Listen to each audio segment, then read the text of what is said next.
What's up, everybody? It's the Hardy Construction. You can find us at hardyconstruction.tumblr.com, youtube.com/hardyconstruction, as well as facebook.com/the Hardy Construction with your host Alex and tumblr.com. Very good. And today's film is Necromaniac, Schizophreniac 2. That's so funny because the mic just cut off so badly. See, we're like Necromaniac. Anyway.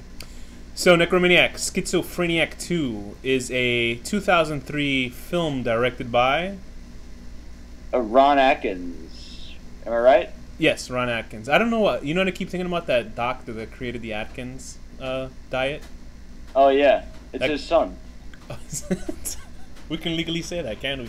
You know what's not funny, I guess, but what Dr. Atkins, like... His whole thing was, like, not eating carbs and just eating raw... Like, not raw meats, but meats... and like everything that had nothing to do with breads and rice and all that stuff, and then he died by slipping on ice and hitting himself in the head, like on the pavement. But he probably would still be alive if not for that. You think so? Because I mean, if he just ate meats, would that be bad for his heart? Because that diet is like bad for your heart, isn't it? I don't think there's anything wrong with eating meat. I think there's stuff wrong with eating sugar. I guess you're probably right on that. I mean, I could be wrong. I don't know, but that's what I feel. It's good that somebody cares. I just dropped the mic 3 times.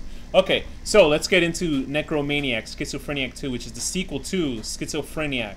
They're also directed by Ron Atkins, starring Harry Russo. John Giancaspro. But yeah, he's probably Harry Russo in real life. So let's get into a little bit of what the first movie was about. I mean, what is there to say? I guess there's not much to say. The first movie is just some guy who is insane, and he just goes insane and starts killing people. I mean, he's already insane. But... Yeah, I think he's been insane since the beginning. I would say the first movie had a 0 budget, but I'm sure they paid like prostitutes to act in the film. I feel like this had even less of a budget. Oh yeah, right? No, I think all the money went to the girls that get naked in the film. I mean, there was like... I shouldn't have said prostitutes. There were actually vaginas. Yeah, actual, like, real-life vaginas. Especially... I've never seen a vagina before. I think the money that they spent on the film was when they dropped that lamp and it cracked. Remember? Right.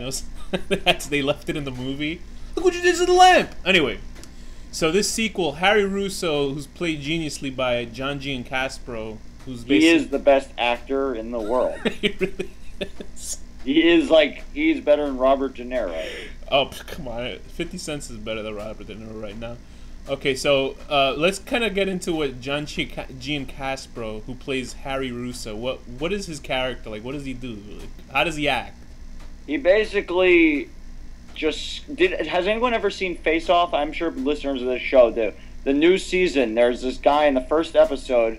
I thought you were going to say John Travolta and Nicolas Cage, but go ahead. He's got like this stupid like mohawk thing, the guy in Face Off, and he gets kicked off. He actually walks out of the studio.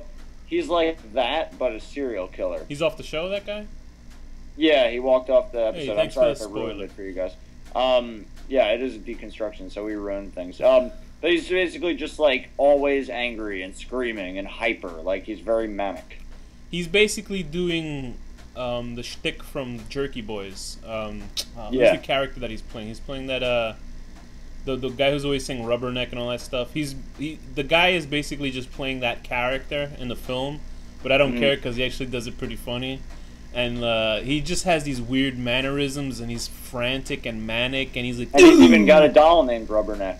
Yeah, and he just does so many stupid things with his acting that he's like... It almost sounds like he's doing like... and he says everything like very Jewish. Like, I would say Italian. I would say Italian. Well, they say Italians and Jews are basically the same thing with just the religion. But he'll always be like, "You whores." I can't even do it. He's like, "You whoas," like that kind of stuff. Yeah, like that. You whoas. So let's. This film, I guess, I don't know how long it's. Do you know what's the difference of years between the first one and this one? Well, this was made in 2003. Let me look up the first one. Hold on. Storyline wise, they could have put this film with the first one as a 4-hour film, and it would feel like there was no difference in writing at all. The only thing is six year. It really okay. And there was just a recent film that just got released called The Cuckoo Clocks of Hell that has this character, but there's just something about it, I don't know, it doesn't look too good. It just came out last year. I can't imagine. Hopefully it's a higher budget. It does look like a better camera, but I think the story really suffers in that one. Not that there's much of a story in this one. But, so anyway, so this takes place 6 years, I assume, or whatever years apart from the first film, where Harry Russo at the end of the first one has a nightmare. How did it end, the first one? He just had a crazy nightmare, right? He's like on the loose. He's a killer. He's on the loose. The basic story is this guy is a maniac who was a screenwriter in the first film, and which we only see him do once at the beginning of the movie. And he's drug addicted, and he just randomly kills these people in the film that randomly get re-killed in this movie because they couldn't get new actors. And his girlfriend, like, is so freaky looking. And she's the one that gives him Rubberneck, I believe. Rubberneck is a really weird therapist. Yeah, he was dating this woman who gave him a ventriloquist dummy. With the worst, like, voiceover acting. Horrible. I believe that was Ron Atkins himself. Yes, he is. Ron Atkins actually appears in the movie as two people in this film. He's such a douche. Oh my god. Really? If he's the guy I'm thinking of, the asshole cop in this one? No. That's not Ron Atkins. You're mistaking Ron Atkins for the guy who directed Murder Set Pieces. Two different guys. No, that guy actually is a douche in all aspects. That's an asshole. Anyway, so this is basically following the same format. It starts out with a crawl, not unlike Star Wars, but in reverse, explaining that Harry Russo has been on the run, even though he stayed in Vegas, I guess, and he was molested by his mother, and his father would watch. Who is the same age as him? Yes. I noticed that. At least they gave him a wig to make sure that he had hair in this. Why do you think he walks like that? What? Why do you think he walks like that? When I first watched it, I thought he had a false leg, but I realized he does have because he's been fucked in the ass by his mom. He's permanently messed up from that. So let's part of a dildo still lodged up his ass, or like an anal bead that broke off or something. So let's get into this one. It basically opens the same way as the first film does, with a woman taking a shower, just full frontal nudity. And I'm telling you, the money goes straight into these women appearing naked in this film, because there's no other. That's the only way I believe these girls got naked. The woman has a weird nipple, I noticed. The woman in this one? The first woman whose boob... It literally is her boobs for like 10 minutes or something. Second film or first film? The second film. Okay, so we're just talking about the second film now. Yeah. So he... this is another thing, that Harry Russo kills the women and then rapes their corpses. Yeah, he's going to fuck them in the ass. Also, I can't remember if in the first one, is that his trademark saying? Because he says it like 100 times in this movie. Oh, yeah. It's one of the funniest things he says in the movie. He's like, the only thing the world's good for is fucking it in the ace. He says stuff like that. It's just so stupid. You do it pretty good. I can't even talk like that. And, there's actually characters from the first film that reappear in the sequel. And... This movie's so... the movie is just ridiculous. He kills the newswoman on the news. It's so dumb. And the thing is, they're retreading some of the stuff from the first film, and it is a weaker sequel in hindsight, but he's still funny. As long as Harry Russo is on screen, the movie's hilarious. And the fast food part. Yeah, they do. I think the fast food in the first one was better than this one. Oh, but actually, he does something. In the first film, he tries to get a Whopper from McDonald's. He tries to get a Big Mac from Wendy's. Right. And he goes berserk, and it's clearly like that's made like this was, I guess, on the fly that they did this. And they didn't have any rights to shoot this stuff, so he's ordering from the thing, and then he's ordering from the automated system. Was the automated system or the drive-through stuff? No, I was a drive-through person. And the person's like nicely telling him, "Oh, you might want to try McDonald's on the road." He goes, "This is the fucking place!" He's going nuts and stuff like that. And then in this one, he tries to get like a hard taco. But I want a hard taco. The part that makes me laugh about this one, he pulls up to this taco place and he orders a taco. Then he opens the door and does this like a drop kick to the order to the drive-through menu, and it breaks. I was laughing so hard because I don't know how you don't get arrested for shit like this. Probably could have gotten after the scene was shot. And then he takes the fucking when he eats it, and then instantly he's like gagging and like spitting it out and he throws it at the window. It's such a horrible movie, but it's a movie that's hilarious. There's a thing about this film, because the only issue with this film is that, from my end, is that Ron Atkins, he's already stated that Harry Russo is running around killing people and the cops are looking for him. The element that I would say takes away from this movie experience, because it's a stupid film, yeah, is he adds... Seriously? Huh? Do you think he takes it seriously? I don't think so. There's no way he could take this serious. I would hope not. I mean, because Nutbag and stuff is taken seriously. Yeah, but that's a different director. I know, but I'm just wondering, like, could this guy... Apparently that guy, what's his name? He plays a cop in this movie, and he's just as douchey as I thought he would be. He's a horrible actor. You know what that guy actor. is? He is like some rich, spoiled kid.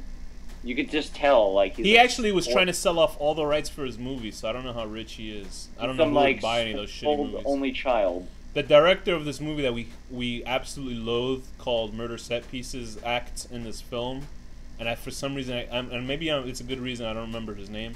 He plays a cop in this, and that's one of the things that I'm saying is the bad part of this film, is that Ron Atkins adds this police officer element to the film that has nothing.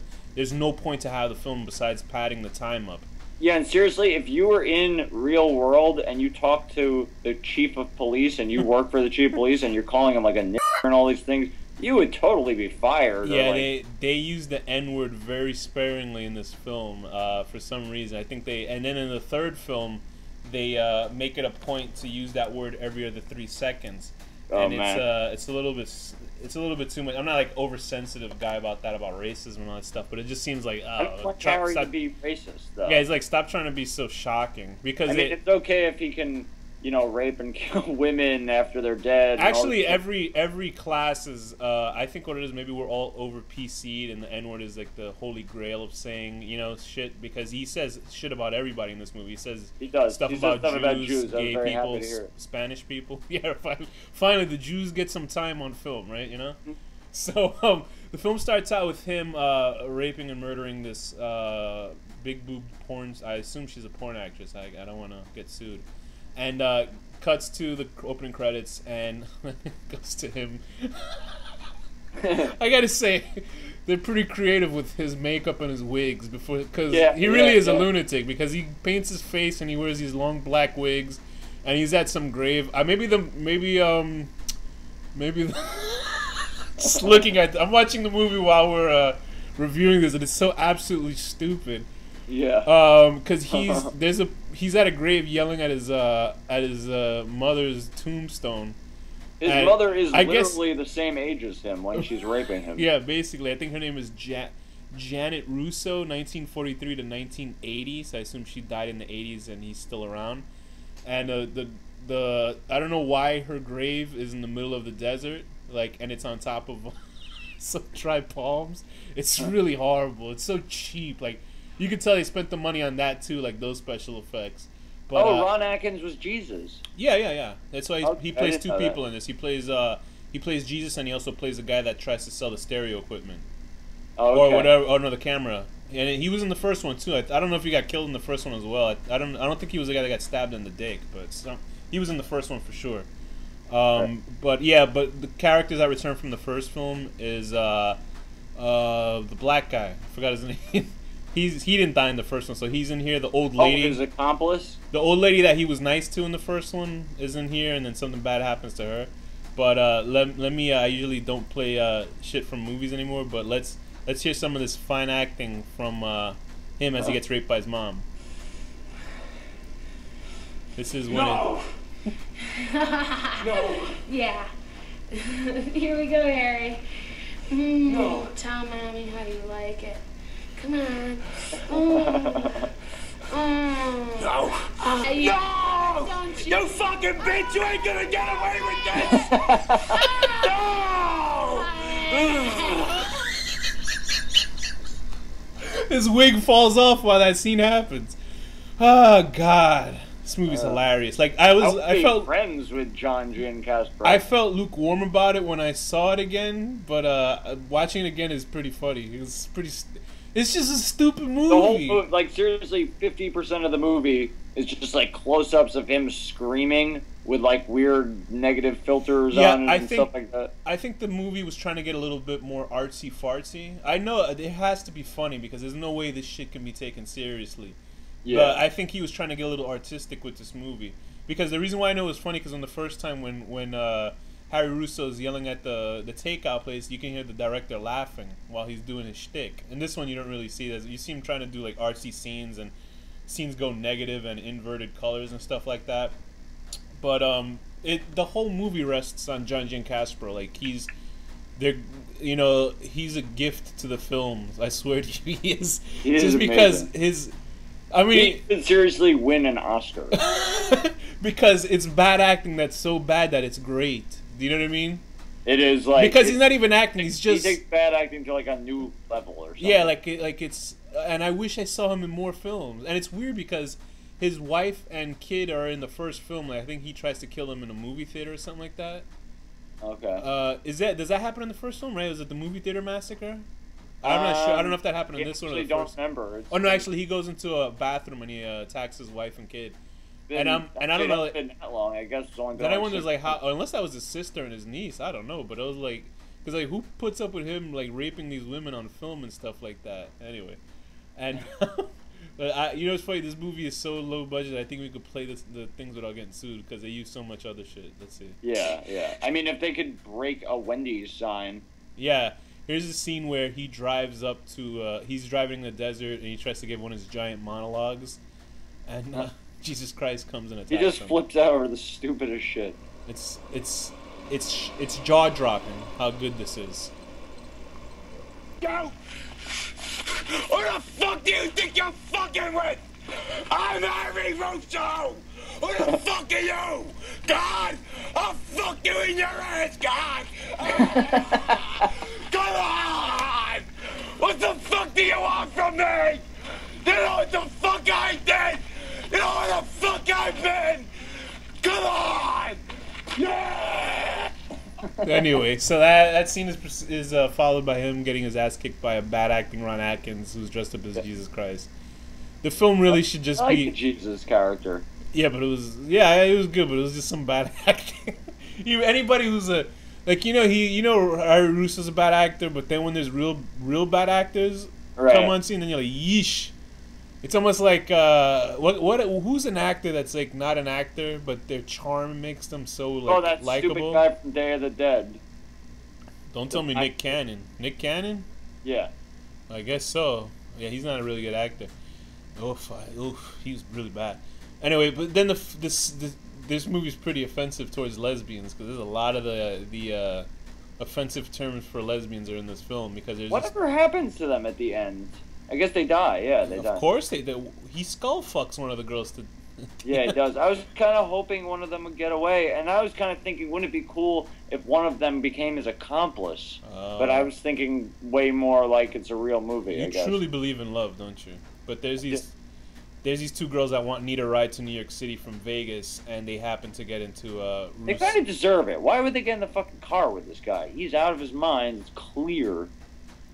I thought you said queer. No, well, that could work too. No, clear. One of them is an older woman, and the other one is this girl wearing like some weird kind of sexual chaps on, like with her ass exposed in a thong. It's so very strange looking, and I mean, I really think that they should have just not put those cops in this movie. The cops were really stupid. I guess they try to put some dramatic element into film, but it's just really bad. And I hated the friggin' guy. I know his name. I just don't know if we should say it or not. The guy who directed two of the worst movies I've ever seen. Pretty awful. And murder set pieces. And the whole film is just about Harry Russo going from scene to scene acting crazy. There's nothing really... There's no real... anything. Right. But the thing is, you know what you're getting when you see this film. I did enjoy the whole interaction with his accomplice, that black dude whose name I can't even remember. That guy's a horrible actor. Yeah, no, he's terrible. I think it started with a C, but I can't think of it. And then, like, strangest of all is there's a scene where that guy totally could have escaped, but he doesn't. Yeah, he gets beaten up very slowly to death. I gotta say, I love the fake hitting. It's so bad. Oh my god. What do you think of the gore effects compared to the first one? I think the gore effects are a little bit better in this one, actually. They were a little bit better, but like the fighting scenes, they really don't know how to fake punch. One of the best parts is like slow motion punching on Harry Russo. Harry Russo runs into a guy at a parking lot who actually knows karate and kicks the gun out of Harry Russo's hand. And he's like fucking Steven Seagal. He yells that at him. Oh god! And even the sound effects of the gun shooting, it's clearly a cap gun, but then they layer gunshot sound effects over it. He shoots like 9 rounds out of a 6-barrel gun. It's so stupid. And your favorite part is the news reporter death, you say? Oh yeah. There's a scene where there it goes. Basically the whole. Good evening. I'm David Shaver, filling in for Jim Rhodes, who's been missing for some time now. We've interrupted your regular programming to bring you some breaking news. Acting. We go live now to Kim Jangle on Decatur at Cyrus, in front of the Cameron Apartments. Thank you, David. We regret to say that Harry Russo has struck again, right here at Cameron Apartments on Decatur and Cyrus. Yvonne Parker, Harry Russo's neighbor and friend, was found dead last night. She was stabbed multiple times with a butcher knife. Did the cops have any leads to his whereabouts? She reaches for the earpiece before he talks. Between 8 and 9. Hey man, everything's cool, man. We're fucking camera right now! Hey! Motherfucker, you broke the camera!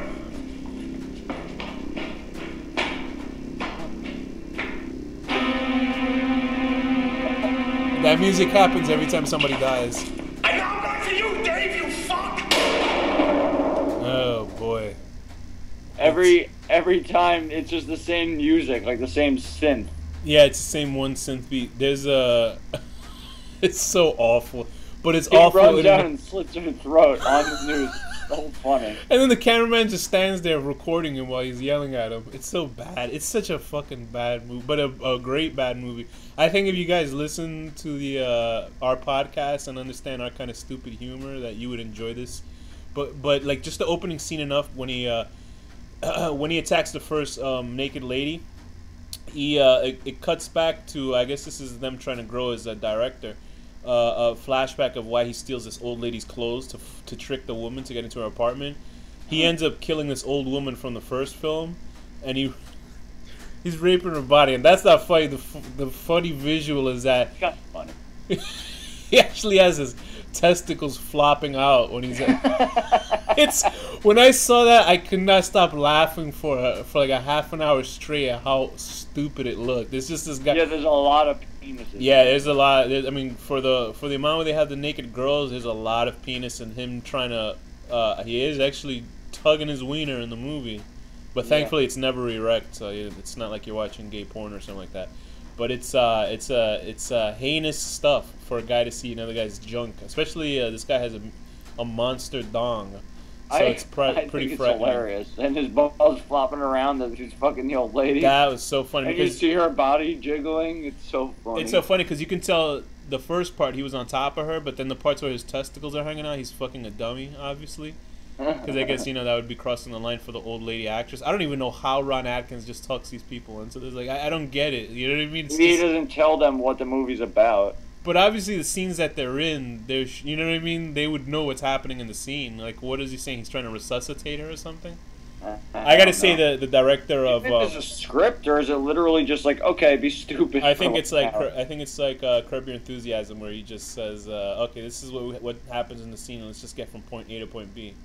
Yeah. The funny part too is that this guy Harry Russo kills the director of Murder Set Pieces by smashing his head with the car, the hood of the car, while he's checking the ignition or something like that, and he actually gets decapitated, but his hands are still moving while his head's chopped off. That could happen. Have you ever seen a lobster? Ew, I used to work in a Chinese restaurant. I feel like maybe I talked about this. You know, humans are different from lobsters, though, right? No, they're the same. Oh, okay. Where they used to like take the live lobster and just fucking cleave into it and start chopping up, and you'd see everything moving still. Oh god, how was it working? Was there like a lot of disgusting violations going on there? No, actually, this place was awesome. Like, I really missed that job, and like, as a dishwasher, I was very young, but it was really fun. Were there a lot of like Petco stuff in there? There were like, you know, that sometimes they'd have some like dogs that they would like throw in a grinder and shit. I really wish you would like. I wish you would tell the truth if that was really there. But I remember my friend once at a. He swears in high school that he went to one of those like those Chinese joints where you could pick up Chinese food and well obviously yeah. Not the Chinese hookers. No, he went to go pick up some Chinese food and he looked, you know, past the plexiglass window and saw a guy taking a shit in the bucket on the side. One of the. Oh. I got this funny one. I remember I was ordering, I don't know, fried dumplings and some shit over there from some Chinese restaurant in the Bronx, and there was this older black woman next to me, and the Chinese lady that we were ordering from, she had like this real nasty attitude, and I was just waiting for my food, and I see this bug, like a fly or something, crawling up the plexiglass. And like a big fat one, right? Not huge, but it was small. It was still a bug, regardless. And she smashed it with her fingers. Ugh. And the black lady gave me this look like, what the hell? You know, like that. Yeah, and like she was waiting. She was waiting for her food, and then she just walked out because she didn't want any food. I swear, one and the time Chinese lady was like, "Hey, where you go? Oh shit!" You know. And then I just took my food and ate it. It was pretty good. I have like a serious problem with eating anywhere that like looks dirty, like visibly, like if the windows are dirty. Yeah, I don't like go in. I know that's like kind of shallow, but like you gotta figure if they can't even take the time to sweep their floor or something, what is it like? Think about how much shit and jizz we've eaten, like that we didn't know about, because there's guys that. No, I've eaten plenty that I did know about. Well, we've been just talking about that we don't know about. But there's plenty of times that there's guys that call in radio shows talking about how they every single day. These guys that actually ejaculate in food and serve it to women on purpose and shit like that. I would totally do that if I owned a restaurant. That would be like what I would do every day. Like anytime I'd have my waiters inform me. I remember seeing that in clients, and I would like always like have a stockpile, like a test tube filled with semen. I remember I was younger and I saw that on a porn on like cable, and this guy was having this lady sends her salad back to the kitchen, and this guy gets angry, so he has sex with some woman, and then she holds the bowl of salad in front of him, and he shoots a load in it, and then they give it back to the woman, and she starts eating, and she gets really happy, and I'm like, wouldn't you? What kind of fucking? I don't even care. What the fuck are we talking about? Anyway, yeah, go watch this movie. It's fucking hard to find. I had to jump through hoops to find this fucking movie because it was a hard movie to find. But you can watch the first one; it's a little better. Yeah, the first one you can find streaming somewhere online. That's all I'll say. But it's worth a watch. You know, if you're high or something or drunk, and if you enjoy stupid shit that we do on our show, then I think you'll enjoy this movie. Just because it's really just mindless. It's ridiculously stupid. What do you rate this? As a sequel, I'll give it a 7 out of 10. Oh my god, I couldn't even think that far ahead. Because it blew my mind so much. So many. A 7 out of 10 spin kick towards a tacos drive-through menu. Oh, you got mine. Really? Okay. That was so random. It shows me that you had no idea what the fuck you were gonna rate. No, I was gonna say when he's making himself puke out the taco. No, go ahead. Who's gonna sue you? Okay. Nobody. I'm gonna give it 5 out of 10. Oh, okay. Well, it is pretty funny though. It is funny. The 2 clips I played were pretty good. Okay, I'm gonna give it 6 out of 10 because it can't be given a high rating. It really can't. I don't even know what we rated the first one. I'm sure we rated it high, but I can't think of it. I mean, as a comedy, I'd give it like a 10 out of 10. But as a horror movie, yeah, I think that's what we did last time. I think that's how we rated it. Oh, but go ahead. What's your rating? Yeah, I'm gonna give it 5.5 out of 10. Just there's so many possibilities here to choose from. 5.5 out of 10. Being raped by your mom, who is the same age or possibly even younger than you. That's true. That's very true. So yeah, that's it for Necromaniac, Schizophreniac 2, Ron Atkins film. I'm sure you can find up his. Just look up Ron Atkins, Atkins, and I'm sure you can find his films on sale and support underground film. Yeah. And with that, what's our next film? It is The Shrine. So with that, that is a hard deconstruction. Danny, what's the final word? Related.